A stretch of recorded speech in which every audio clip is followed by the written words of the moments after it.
ಶ್ರೇಯಸ್ ಪಟೇಲ್ ಬಂದ ಮೇಲೆ ಹೊಳೆನರಸೀಪುರಕ್ಕೆ ಸ್ವಾತಂತ್ರ್ಯ ಸಿಕ್ಕಿದೆ ಎನ್ನುವ ಮೂಲಕ ಮಾಜಿ ಸಚಿವ ಎಚ್.ಡಿ. ರೇವಣ್ಣ ವಿರುದ್ಧ ಬಿಜೆಪಿ ರಾಜ್ಯ ಪ್ರಧಾನ ಕಾರ್ಯದರ್ಶಿ ಪ್ರೀತಂ ಜೇಗೌಡ ವಾಗ್ದಾಳಿ ನಡೆಸಿದ್ದಾರೆ.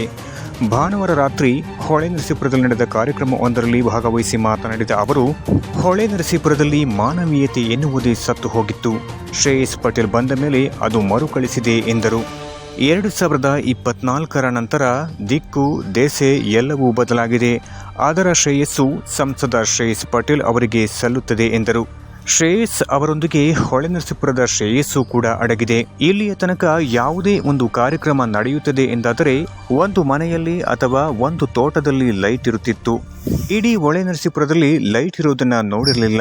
ಶ್ರೇಯಸ್ ಪಟೇಲ್ ಹೊಳೆನರಸೀಪುರವನ್ನು ಅವರ ತಾತನ ಕಾಲಕ್ಕೆ ಕೊಂಡೊಯ್ದಿದ್ದಾರೆ ಎನ್ನುವ ಮೂಲಕ ಪರೋಕ್ಷವಾಗಿ ಮಾಜಿ ಸಚಿವ ಎಚ್.ಡಿ. ರೇವಣ್ಣ ಕುಟುಂಬದ ವಿರುದ್ಧ ವಾಗ್ದಾಳಿ ನಡೆಸಿದ್ದಾರೆ.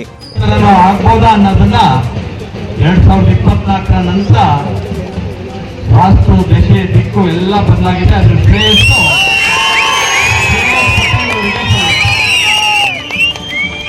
ಶ್ರೇಯಸ್ಸವರೊಂದಿಗೆ ಹೊಳೆನರಸೀಪುರದ ಶ್ರೇಯಸ್ ಕೂಡ ಅಡಗಿದೆ. ನಾವು ಕನ್ನಡ ರಾಜ್ಯೋತ್ಸವವನ್ನು ಆಚರಣೆ ಮಾಡ್ತಾ ಇದ್ದೀವಿ.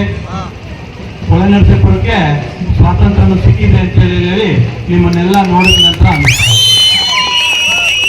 ಯಾಕೆ ಮಾತನ್ನು ಹೇಳ್ತಿದ್ದೀನಿ ಅಂತ ಹೇಳಿದ್ರೆ, ಇಲ್ಲಿ ತನಕ ಯಾವುದೇ ಕಾರ್ಯಕ್ರಮ ನಡೆಯುತ್ತೆ ಅಂತ ಹೇಳಿದ್ರೆ ಯಾವುದೋ ಒಂದು ಮನೆಗೆ ಲೈಟ್ ಹಾಕೋದು, ಒಂದು ತೋಟದ ಮನೆಗೆ ಲೈಟ್ ಇರೋದು, ಇಲ್ಲಿ ಹೊಳೆನರಸೀಪುರಕ್ಕೆ ಲೈಟ್ ಇರೋಂಥದ್ದು ನಾನು ನೋಡಿದ್ದೀನಿ.